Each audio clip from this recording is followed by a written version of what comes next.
Hello YouTube and welcome to the Endgame Review, where we take a second look at cards of interest. This week's chosen card, Ultra Beast Deity Illuminal Dragon. So, Illuminal Dragon. Firstly, it's a cross ride, which makes it awesome, so I'll start with that bit. If you have Azure Dragon in the soul, it gets 2k continuously in both players' turns, which means it's 13k base. And the main costs of its main effect is you can counter +3 when it attacks a Vanguard, and you can stand 2 rearguards with Beast Deity in its name. Over to you, Michael! Okay. The cost, limitations and requirements. So, as Aaron said, it's a counter blast of 3, and it must attack the Vanguard, and it restands to the Beast Deity, so 2 Beast Deities. So it restricts you to run Beast Deities, and if you're using the payment of counter blasting 3, you're only really going to do it once in a game, unless of course you run the unflippers like Claydol, etc. It also restricts you on the fact that you can't really run much the counterblast of the deck. No, so you're only looking at the things that counterblast 1 in the deck. Otherwise, when you reach limit break, you're going to be waiting. But it depends when you want to activate it at the end of the day. We'll get to that later. Now, the card and its benefits. Well, unless you have a particular setup, I feel that it only helps you with a cheap niggle just to, like late game, just to force an extra card or 2 out your opponent's hand. So you go with a cheap, unboosted attack with the rearguards, the opponent's rearguards to get rid of an intercept. You do the same with the other one. You tap the Vanguard to restand them for a full column attack in a moment. An obvious drawback with the card is that you need I would personally say you need the front row to be Beast Deities. If your opponent decides to swing over them constantly, to the point you have none, then you're in an issue where you can't really restand for the niggles. If you're using it with the new card of Riot Horn, then it's the similar situation of if that gets sniped off, then you kind of are in a bad position there as well. Okay, so my overall opinion of the card. I think, as you can probably remember from where we ranked them, I don't see it as very high at all. Oh wow, that was really old. That was really old, that one. What did you say? I said it was rubbish, right? No, I think it was different. I think it is. Yeah! It is! Those were your words, I believe. It was. It is. It generally is. For the cost you pay, it is bloody awful. The Counterblast 3 just is way too heavy. I know it's they're thinking, oh, it's no resist. If it's Counterblast 2, to be fair, if it's Counterblast 2, it'd be pretty broke, because you Counterblast 2 to basically neg your opponent 2 more cards, because you're really saying 2. Yeah. At least with Riot Horn, it's, usable. And the fact it's a cross ride, so admittedly, I probably wouldn't have made it any different, if I were to make it myself. But yeah, it's best, as Aaron will probably saying when he gives his opinion, it's best as a cross ride. Well, I haven't given my opinion yet. You just spoiled it now. Yeah, but I know what you're going to say. And so it restricts you. It's one of the only real push cards that Novus have at the moment, really. And it's still one of their best decks, so I'm not really going to knock it, but I just wish it was a bit more versatile. Well, as Mike just said, my opinion on it is that I like it for the fact it's a cross ride. No way. The skill itself, I'm not really a mass fan of. Unless you have the particular cards there and your opponent has interceptors out, even if you did that cheap niggle for the restand, you're not going to get anything out of it because it can't hit, because pretty much all your Beast Deities are 9. Yeah, that's what I was going to say if you weren't. The we haven't mentioned is... Well, granted, you do have the 12k swinger now. You have 12k swinger and the grade 3, so the only real one's worth restanding, because unless, of course, you niggle 9 over a rearguard and then restand. That's the only way that one becomes useful. Yeah. But if you do have that setup for it, then that does mean that you niggle, so it's either a 5, or if they want to guard it, like a 5 from hand or whatever, again with the other side, so it's still an extra 2 cards at your opponent's hand, 10k worth of shield, and then you restand, so you get your normal attacks after that. Which means that, to be fair, as a final push card, getting an extra 10 out of your opponent isn't too bad. No, but it's what your deck's doing up until that point that worries me. Yes. So, with that in mind, the relatable card or combo, i.e. our recommendation. So my one is a fairly obvious one, I think, although we didn't see it when it topped, apparently. Yes, which is a bit... It frustrates me because the deck does barely anything. But that's why I believe you are using this as your Yeah. collected cards, but it is Beast Deity Blank Marsh, and it was not used. So, anyway, it's a 7k, grade 1. You counterblast 1 and put into the soul when an attack hits a Vanguard. that this unit boosted. And you can restand a Nova Grappler. It doesn't even specify Beast Deity, which is nice. Now, why do you? Oh, well, no. What? It does. It does.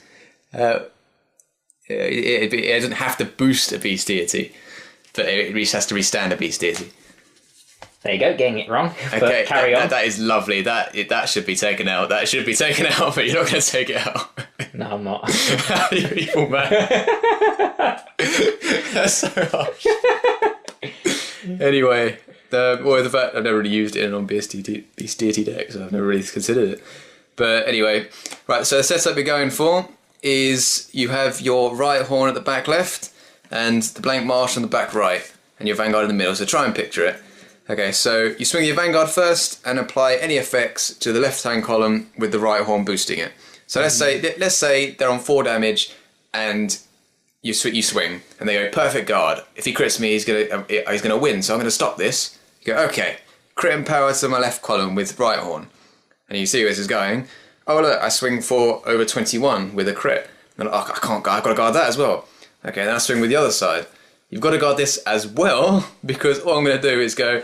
Oh look, blank marsh went into soul. I counterblast. I then restand the column on the left. Because right horn restands with it. Because right so hands stands with it because the beast Then you is attack again with 21 in the crit. Yeah.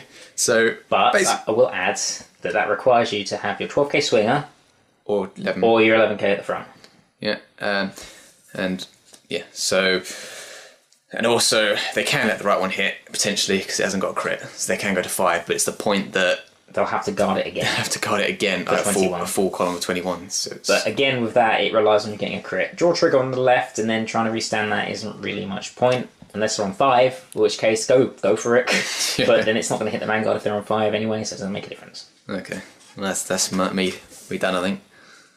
But kind of went to a deck breakdown there, like telling you how to make a deck. And No, play it's it, just no? you have to say a setup. Because if I said just blank marsh, you would say behind the Vanguard or something to reach down left column. It's not how you should use it. This is true.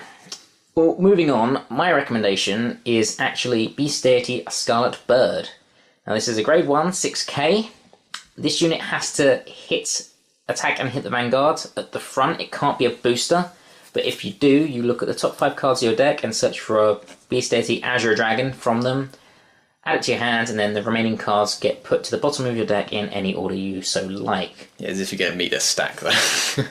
Well, it's possible, but the chances of that hitting so many times is Next to none. Yeah, next to none. But yeah. This is a massive healing Now, game.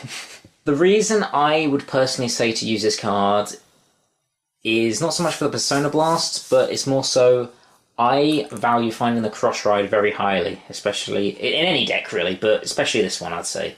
The only other problem I found with it is, which you can correct me on in a moment, is when I rode it, I have to use right horn and move it to the back left. So it's a 6k unboosted, unless of course I drop anything there just to try and boost it. Yes, that is one problem, because if you're using the right horn, but your alternative would be White Tiger, which would be higher than the Vanguard, so you can still hit for 11. Which leads on to the second problem, though, is that you need to actually go second. If you go first and ride this, then it's not going to hit because you don't get the chance to attack with it. Unless, of course, you do it like I do it, which is just... Yeah, and then Mike's little play is to actually make a column of discard and Riot Horn. It may only be 11, but God, is that annoying. It's 11 you don't want to hit. But although, to be perfectly fair, you could easily make a column out of Scarlet Bird and Blank Marsh.